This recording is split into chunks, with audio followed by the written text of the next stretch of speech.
Bueno, comienza otro videotutorial. En este caso vamos a hablar de los paisajes vegetales de España. Vamos a utilizar para ello una presentación del profesor Isaac Buzo Sánchez. Vamos a empezar hablando de los factores que influyen en el paisaje vegetal y básicamente son 6. El primero de todos ellos, la mesología. Estamos hablando del medio y dentro del medio lo que más destaca son el clima, con las condiciones que nos impone, que va a ser el factor por excelencia, el relieve, que puede modificar bastante las condiciones del clima, y la presencia de agua continua. En este caso hablaremos de la presencia de ríos o lagos que van a provocar la aparición de otro tipo de paisajes vegetales. El siguiente factor serían las características de la formación vegetal, ya sea un bosque, ya sea un matorral o ya sea prado, que van a estar relacionadas con la adaptación al medio. El siguiente factor va a ser las características específicas de cada especie vegetal. En este caso pues hablaremos del haya, el pino, el roble o de un arbusto. Los siguientes factores serían el espacio, el tiempo y el ser humano. Espacio y tiempo están relacionados. Espacio lo que nos dice es si el territorio por qué se extiende estos paisajes vegetales se ha mantenido o va en retroceso. Normalmente en toda España podemos generalizar que todos estos paisajes vegetales han ido en retroceso. El tiempo es la evolución de estos paisajes vegetales. En general se distingue un estado climático cuando la vegetación está en su máximo potencial y un estado rexistásico cuando la vegetación está en su forma más degradada. Por último habría que hablar del ser humano y el factor disruptivo que tienen los paisajes vegetales y el factor de alteración que conlleva eso.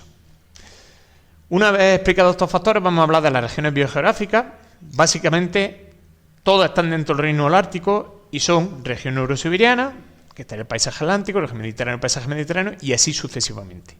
Aquí falta el paisaje vegetal de ribera, que en sí no se puede incluir dentro de ninguna región ni de ningún reino, porque se ve diferenciado por la aportación de agua continua que hace ese río o ese lago.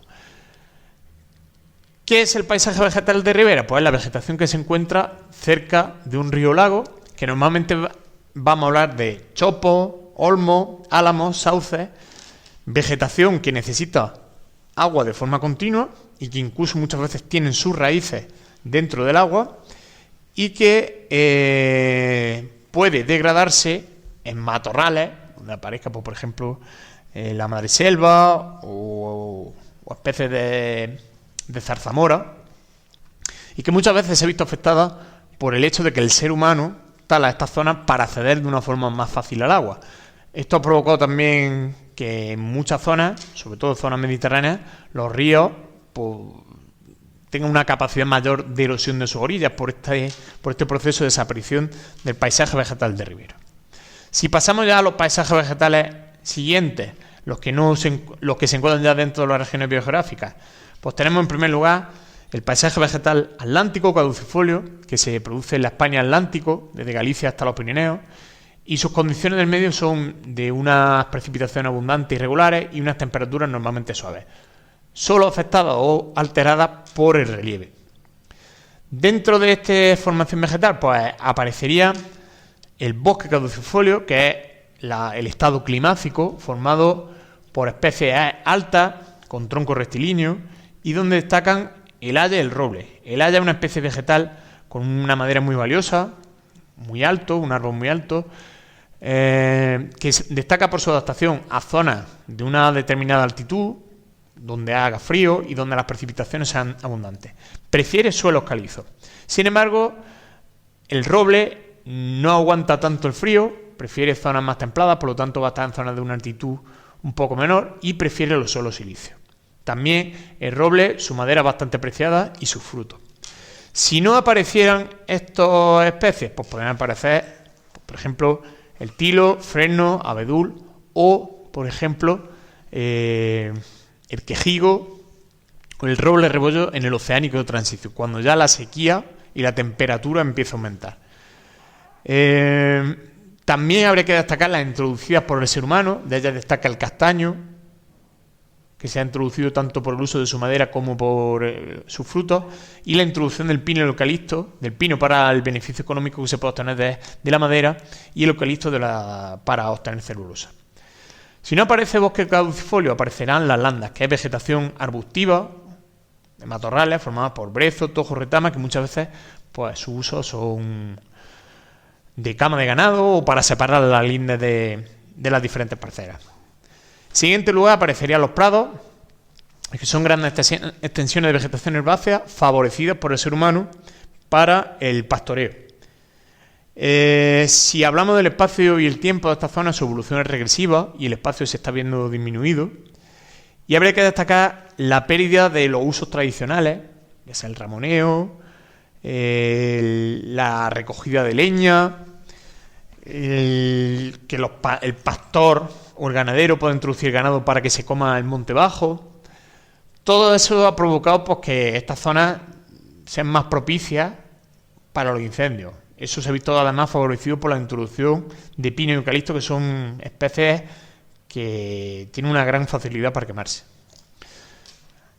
Aquí vemos las diferentes especies, fotos de las diferentes especies, y pasamos a la región mediterránea. La región mediterránea se caracteriza por un medio con un clima con precipitaciones escasas, irregulares, torrenciales, con una acusada sequía en verano, que va a marcar muchísimo la vegetación, y con una amplitud térmica que puede ser bastante alta. Esto hace que la formación vegetal que predomine se le llame bosque perennifolio, un bosque que no pierde las hojas, y en el que destacan especies con corteza gruesa, con adaptaciones para no perder agua, pues ya sea por ejemplo con la abundancia de aceites esenciales en su organismo para evitar que esa pérdida, con hojas pequeñas y duras, con copas globulares para proyectar sombra. Dentro de esta formación vegetal destacarían la encina y el alcornoque. La encina normalmente prefiere suelos calizos y el alcornoque suelos silíceos.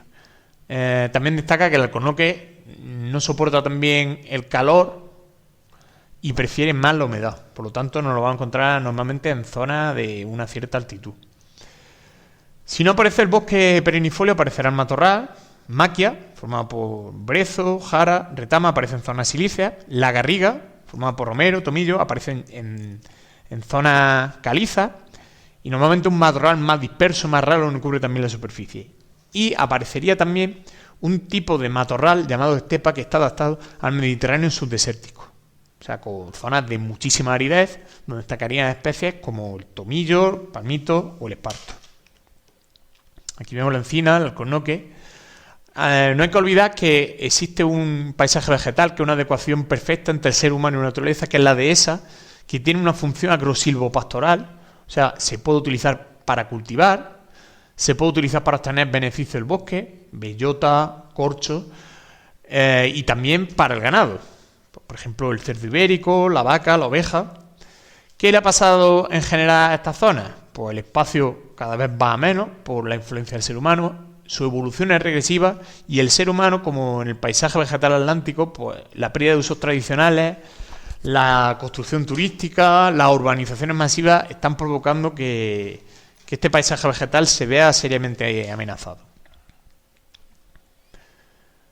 Pasamos al paisaje vegetal de Canarias, donde destaca pues sus características específicas como clima. Estaríamos hablando de un clima subtropical, en el que varían mucho las precipitaciones según la altitud que nos encontremos y la amplitud térmica normalmente va a ser bastante baja. Aquí aparecen gran cantidad de especies endémicas y lo que más destaca es la diferencia según la altitud. Si estamos en el piso más bajo, piso basal, aparece matorral adaptado a la sequía, como Cardonita baiba. Si sube un poquito más, aparecen especies como la palmera, el drago y la sabina. Y si subimos un poquito más, llegamos al piso termocanario, donde destaca la presencia de la laurisilva, que es un bosque endémico de esta zona, de la región macaronésica. Es un paleoendemismo adaptado a las condiciones de máxima pluviosidad que se produce en esa zona por la altitud y por las criptoprecipitaciones. Si no aparece la laurisilva, aparece una degradación de este bosque, que es el matorral de Fallal Brezal. Un poquito más arriba, llueve menos, hace más frío y aparecieran las coníferas, de las que destaca el cedro canario. Más arriba, ya en el piso supracanario, aparecería pues un pastizal psicroxerófilo adaptado a la extrema sequedad y frío de esa zona, donde destaca, pues, por ejemplo, la violeta del Teide. Aquí tenemos fotos de las diferentes especies. Y pasamos, por último, al paisaje vegetal de montaña, en el que se pueden distinguir dos zonas o dos tipos de montaña en España. Como ya sabéis, la montaña introduce variaciones en el clima, en las precipitaciones y la temperatura fundamentalmente. Entonces van a aparecer la montaña alpina o montaña pirenaica, donde sobre el bosque de encinos robles aparecerá el piso subalpino formado por vegetación de coníferas. Un poquito más arriba aparecería el piso alpino, donde en la época del cielo se pueden encontrar prados, aprovechados muchas veces por el ganado, y el piso nival, que está por encima de los 3.000 metros, donde aparece vegetación rupícola, o sea, vegetación que aparece encima de la roca, en las zonas donde no hay nieve. En el resto de montañas de España, pues normalmente no aparece un piso subalpino de coníferas, a menos que este haya sido introducido por el ser humano. Entonces se pasa directamente del bosque propio, ya sea bosque caducifolio o bosque perennifolio, al piso supraforestal, que dependiendo de la zona vamos a encontrar múltiples variaciones. Bueno, pues con esto termina mi tutorial sobre paisaje vegetal de España. Si tenéis cualquier duda, ya sabéis que la podéis preguntar en clase.